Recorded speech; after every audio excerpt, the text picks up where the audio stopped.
Hey y'all, I'm Arwan from Gamesmithing, and today we have a build that uses a skill that is very much forgotten as of recently, but it can go into some ridiculous level of stuff flying around and bouncing around on the screen, so strap in for this one. Word of caution though, it is probably gonna hurt your eyes though. Today's build is going to be about exploding enemies and chaos totems combined. This build is quite unique in the sense that it synergizes very well with the Chaos Walker's Ascension skill. The Ascension gives us some skills that are a more buffed version, so to speak, of stuff we are normally offered. Sometimes we can get a Chaos Flame Wall or Chaos Totems spawning around, which can get into crazy levels of damage when combined with more Chaos Totems from our skills. This build honestly has not been tested with high curses, but I don't think it would be very capable of achieving much with those enabled. But who knows, maybe someone else from the community can give this a try and make it work in different ways. Do let us know down in the comments below if you end up giving it a go or what you would change about it, or even if you have ever used Chaos Totems before. Talking a little bit about the skills that we're going to be taking for this one, we're going to be looking for Light Beam ×1, which is a great damaging skill that pairs well with multicast and is a reliable source of damage all around.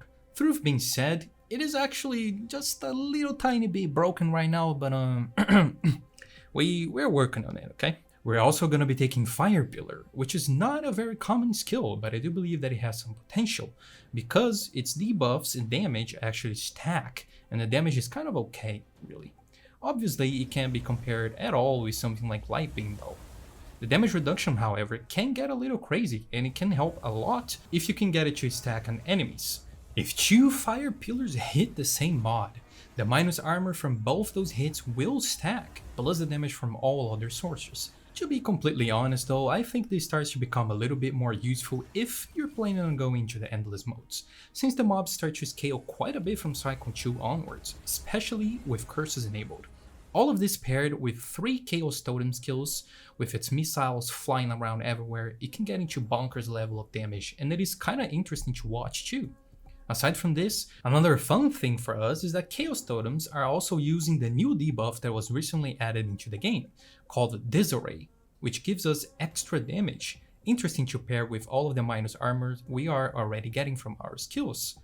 For our last lots, we are taking Conflagrate, which will be our source of turning burning stacks into melting for extra minus armors to enemy, and it will give us exploding enemies as well, which is very satisfying.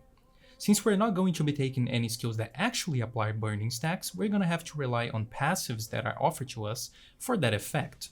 You might have noticed that we actually have 7 skills to be placed here, so we're going to need to fix that using runes. For our weapon of choice, I'm going to use the Chaos Walker's purple weapon, Azaramiel's Blessing, which grants us Ripple of Light as a starting skill, purely because I like it.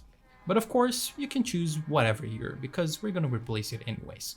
Talking runes now, for our versatility slots, we're gonna take Skill Master Fire and grab the Fire Pillar and Conflagrate out of that.